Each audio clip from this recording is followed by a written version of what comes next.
नमस्कार माओचा में आप सबका स्वागत है। आज बहुत ही इंपॉर्टेंट टॉपिक के बारे में बात करने वाले हैं, वो है बैक एक। कमर दर्द मुझे लगता है 50% वीमेन में ये प्रॉब्लम होती है। मतलब ड्यूरिंग प्रेगनेंसी तो ये प्रॉब्लम होती है, लेकिन एक बार जब बच्चा डिलीवर कर देते हैं उसके बावजूद भी काफ़ी लंबे टाइम तक की ये प्रॉब्लम रहती है।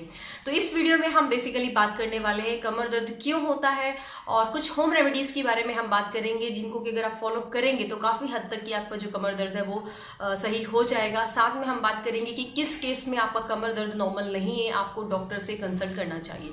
तो चलिए वीडियो शुरू करते हैं, लेकिन एक रिक्वेस्ट है कि वीडियो पसंद है तो इसे लाइक करिएगा, शेयर करिएगा, और अगर आप हमारे चैनल की वीडियो को पहली बार देख रहे हैं तो इस तरह की और वीडियोस देखने के लिए हमारे चैनल को सब्सक्राइब जरूर करिएगा।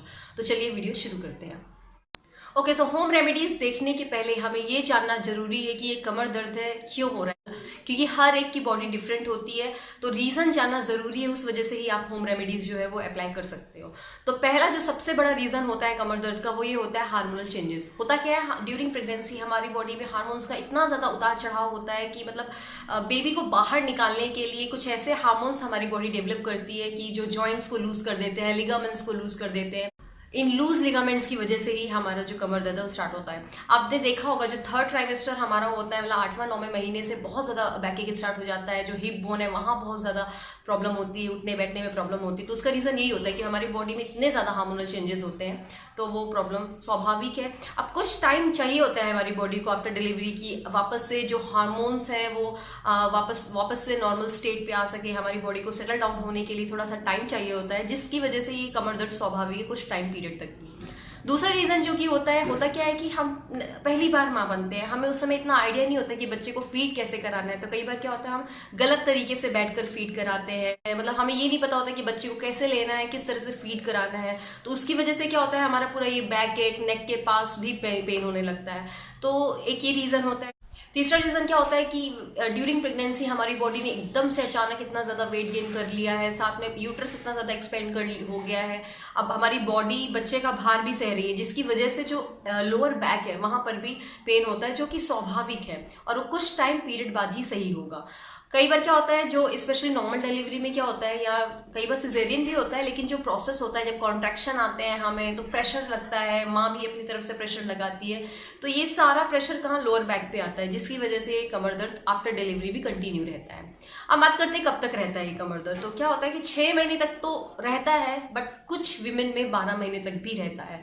बट अगर 12 महीने से अगर ज्यादा है आपको कमर दर्द, 1 साल हो गया आपकी डिलीवरी को, लेकिन स्टिल आपका कमर दर्द हो रहा है, तो आपको डॉक्टर से तुरंत कंसल्ट करना चाहिए, क्योंकि वो एग्जामिन करके ही बता पाएंगे कि ये कमर दर्द क्यों हो रहा है। अब फटाफट बात करते हैं होम रेमेडीज की कि क्या टिप्स आप फॉलो कर सकते हैं जिससे कि आपका जो कमर दर्द है सही हो जाए। तो सबसे जरूरी बात यह है कि तुरंत आपकी डिलीवरी के बाद जब भी आप नहाएं तो गुनगुने पानी से ही नहाएं, मतलब ल्यूक वार्म वाटर हो। इसका रीजन क्या होता है कि अगर आप ठंडे पानी से नहाएंगे, आपकी बॉडी की मसल्स वैसे ही खुल गई हैं, मतलब लिगामेंट्स खुल गए हैं, जॉइंट्स खुल गए हैं। तो अगर आप गुनगुने पानी से नहाएंगे तो थोड़ा सा आपकी बॉडी को रिलीफ मिलेगा, आपको रिलीफ मिलेगा, आपकी मसल्स है उनको रिलीफ मिलेगा, तो अल्टीमेटली आपको रिलीफ मिलेगा। दूसरी चीज, मालिश आप जरूर कराएं। अगर आपका सिजेरियन हुआ है तो आप हल्के हाथों से मालिश करा सकते हैं, कोई भी प्रॉब्लम नहीं है उसमें। मेरा भी सिजेरियन हुआ है तो मैंने भी मालिश कराई है, लेकिन बहुत ही हल्के हाथों से। लेकिन जो गुनगुना तेल जब हमारी बॉडी में जाता है ना, तो जब मालिश होती है तो ब्लड सर्कुलेशन इंक्रीज होता है, थोड़ा सा हमें अच्छा लगता है। तो मतलब डिलीवरी के सेक्शन के 10-15 दिन बाद से ही सही आप लेकिन मालिश कराना स्टार्ट कर सकते हैं। तीसरी बहुत ज़रूरी बात, डिलीवरी के बाद तुरंत ही आप काम पे मत लग जाइए। भले ही आपकी नॉर्मल डिलीवरी हुई हो या सिजेरियन डिलीवरी हुई हो, लेकिन आपको काम पे तुरंत नहीं लगना है। एकदम से भागा दौड़ी मत स्टार्ट करिए, सीढ़ियाँ एकदम से चलना स्टार्ट मत करिए, क्योंकि देखो उस टाइम पे हम वैसे ही इतने थके हुए होते हैं, रात भर हमें जागना होता है अपने बच्चे के साथ, बच्चे का भी इतना कुछ हो जाता है हमें करने के लिए, ऊपर से घर के काम का टेंशन लेंगे, ये सब करेंगे तो हमारी बॉडी रेस्ट नहीं कर पाएगी।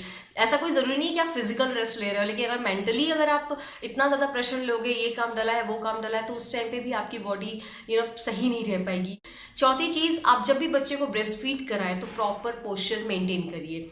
अब अगर आपको बैठे बैठे ब्रेस्ट फीड करा रहे हैं, बैठे बैठे आपको बैक एक में पेन होने लगता है, नॉर्मल है यार, होता है, मेरे साथ भी हो रहा था। तो आप थोड़ा सा लेट जाइए, बच्चे को एक साइड पर लिटा लीजिए, लेट के फीड कराइए, थोड़ा देर लेट के फीड कराएंगे, आपको भी अच्छा लगेगा, थोड़ा सा आपको रेस्ट मिलेगा। क्योंकि बैठे बैठे फीड कराते हैं, कई बार बच्चा तुरंत जैसे फीड कराना छोड़ा, बच्चा एकदम से नींद से जग जाता है, फिर हम बैठ के फीड कराने लगते हैं। तो इस तरह से आपकी बॉडी को रेस्ट नहीं मिलता है एंड अल्टीमेटली आपका बैक एक होता है, जो कि कुछ टाइम बाद बहुत ज्यादा सीवियर हो सकता है। तो अगर आप शुरू से ही थोड़ा सा रेस्ट लेने लग जाएंगे तो बहुत जरूरी होगा। नेक्स्ट टिप की बात हम करेंगे, जो हॉट वाटर बैग आता है आप उससे थोड़ा सा सिकाई करिए, अगर जरूरत पड़ रही है तो ऑइंटमेंट लगाइए। ये बहुत कॉमन चीजें हैं जो कि आप कर सकते हैं और आपको करने के लिए करना भी चाहिए, क्योंकि आपको इससे इंस्टेंट रिलीफ मिलेगा। एक बहुत ज़रूरी टिप ये है कि कुछ टाइम के लिए, मतलब 1.5-2 महीने के लिए करीब, आप हाई हील पहनना छोड़ दीजिए तो बहुत सही रहेगा। फ्लैट जो स्लीपर्स आती हैं, हमारे फ्लिप फ्लॉप्स आते हैं, उनको ही वियर करिए, क्योंकि अपने पैरों की सरफेस को प्लेन जगह पे रखेंगे, मतलब अगर आप अपने पैरों को प्लेन जगह पे रखेंगे तो आपके बैक एक भी ज़्यादा नहीं होगा। अब बात करते हैं कि किस केस में हमें डॉक्टर से बात करनी चाहिए। तो सबसे पहले ज़रूरी बात यह है कि अगर आपको कमर दर्द हो रहा है और साथ में फीवर आ गया है तो उस केस में आपको डॉक्टर से बात करनी चाहिए। आपका कमर दर्द दिनों दिन बढ़ता जा रहा है, तो उस टाइम पे डॉक्टर से बात करना जरूरी है। तो आई होप आपको हमारा वीडियो अच्छा लगा होगा। फटाफट इसे लाइक करिए, शेयर करिए और चैनल को सब्सक्राइब करिए। Thank you so much.